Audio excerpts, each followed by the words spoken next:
ओम नमो भगवते वासुदेवाय। भागवत पुराण षष्ठ स्कंद 12वां अध्याय। वृत्रासुर का वध। श्री सुखदेव जी कहते हैं, राजन, वृत्रासुर रणभूमि में अपना शरीर छोड़ना चाहता था, क्योंकि उसके विचार से इंद्र पर विजय प्राप्त करके स्वर्ग पाने की अपेक्षा मरकर भगवान को प्राप्त करना श्रेष्ठ था। इसलिए जैसे प्रलयकालीन जल में कैटवासुर भगवान विष्णु पर चोट करने के लिए दौड़ा था, वैसे ही वह त्रिशूल उठाकर इंद्र पर टूट पड़ा।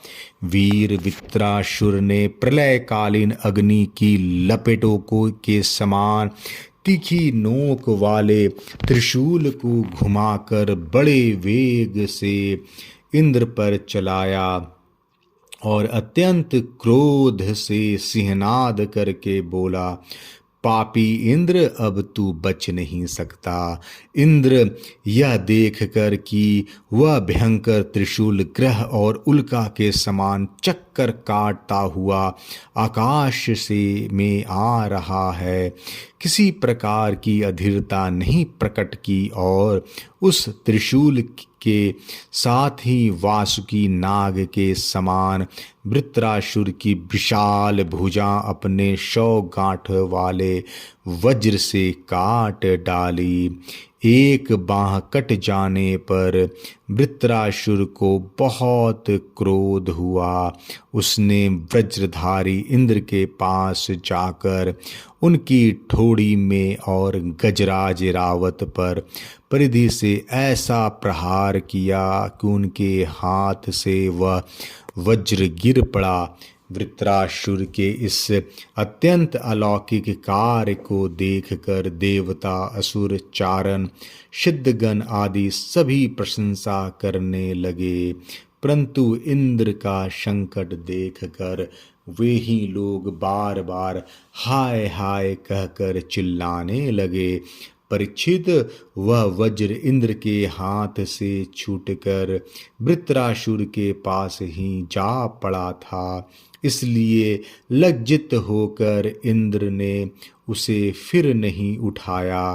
तब वृत्रासुर ने कहा, इंद्र, तुम वज्र उठाकर अपने शत्रु को मार डालो, यह विषाद करने का समय नहीं। देखो, सर्वज्ञ सनातन आदि पुरुष भगवान ही जगत की उत्पत्ति, स्थिति और प्रलय करने में समर्थ हैं। उनके अतिरिक्त देहाभिमानी और युद्ध के लिए उत्सुक आतताइयों को सर्वदा जय ही नहीं मिलती। वे कभी जीतते हैं तो कभी हारते हैं।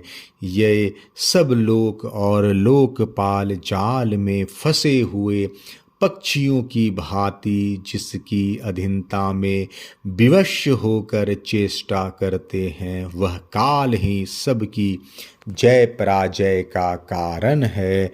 वही काल मनुष्य के मनोबल, इंद्रिय बल, शरीर बल, प्राण, जीवन और मृत्यु के रूप में स्थित है। मनुष्य उसे न जानकर जड़ शरीर को ही जय पराजय आदि का कारण समझता है। इंद्र जैसे काठ की पुतली और यंत्र क्या हरिन नचाने वाले के हाथ में होता है, वैसे ही तुम समस्त प्राणियों को भगवान के अधीन समझो। भगवान के कृपा प्रसाद के बिना पुरुष, प्रकृति, महतत्व, अहंकार, पंचभूत, इंद्रियां और अंतःकरण चतुष्ट, ये कोई भी इस विश्व की उत्पत्ति आदि करने में समर्थ नहीं हो सकते। जिसे इस बात का पता नहीं है कि वे भगवान ही सबका नियंत्रण करते हैं, वही इस परतंत्र जीव को स्वतंत्र कर्ता भोगता मान बैठता है। वस्तुतः स्वयं भगवान ही प्राणियों के द्वारा प्राणियों की रचना और उन्हीं के द्वारा उनका संहार करते हैं।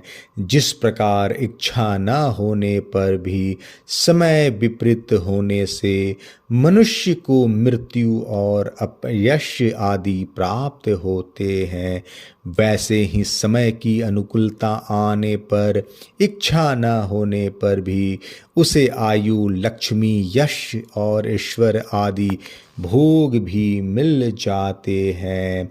इसलिए यश अपयश, जय पराजय, समय सुख दुख, जीवन मरण, जिसमें से किसी एक की इच्छा अनिच्छा न रख कर सभी परिस्थितियों में समभाव से रहना चाहिए। हर्ष शोक के वशीभूत नहीं होना चाहिए। सत्व, रज और तम ये तीनों गुण प्रकृति के हैं, आत्मा के नहीं। अतः जो पुरुष आत्मा को उनका साक्षी मात्र जानता है, वह उनके गुण दोष से लिप्त नहीं होता। देवराज इंद्र, मुझे भी तो देखो, तुमने मेरा हाथ और शस्त्र काट कर एक प्रकार से मुझे परास्त कर दिया है, फिर भी मैं तुम्हारे प्राण लेने के लिए यथाशक्ति प्रयत्न कर ही रहा हूँ। यह युद्ध क्या है? एक जुए का खेल। इसमें प्राण की बाजी लगती है, वानों के पासे डाले जाते हैं और वाहन ही चौसर है। इसमें पहले से यह बात नहीं मालूम होती कि कौन जीतेगा और कौन हारेगा। श्री सुखदेव जी कहते हैं, परीक्षित, वृत्रासुर के ये सत्य एवं निष्कपट वचन सुनकर इंद्र ने उनका आदर किया और अपना वज्र उठा लिया। इसके बाद बिना किसी प्रकार का आश्चर्य किए मुस्कुराते हुए वे कहने लगे। देवराज इंद्र ने कहा, अहो दानवराज, सचमुच तुम सिद्ध पुरुष हो, तभी तो तुम्हारा धैर्य, निश्चय और भगवत भाव इतना विलक्षण है। तुमने समस्त प्राणियों के शुद्ध आत्मस्वरूप जगदीश्वर की अनन्य भाव से भक्ति की है। अवश्य ही तुम लोगों को मोहित करने वाली भगवान की माया को पार कर गए हो, तभी तो तुम असुरोचित भाव छोड़कर महापुरुष हो गए हो।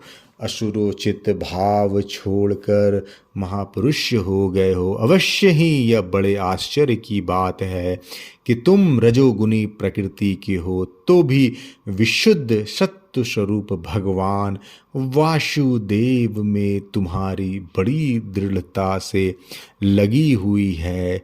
जो परम कल्याण के स्वामी भगवान श्री हरि के चरणों में प्रेम में भक्ति भाव रखता है, उसे जगत की भोगों की क्या आवश्यकता है। जो अमृत के समुद्र में विहार कर रहा है, उसे क्षुद्र गड्ढों के जल से प्रयोजन ही क्यों हो सकता है।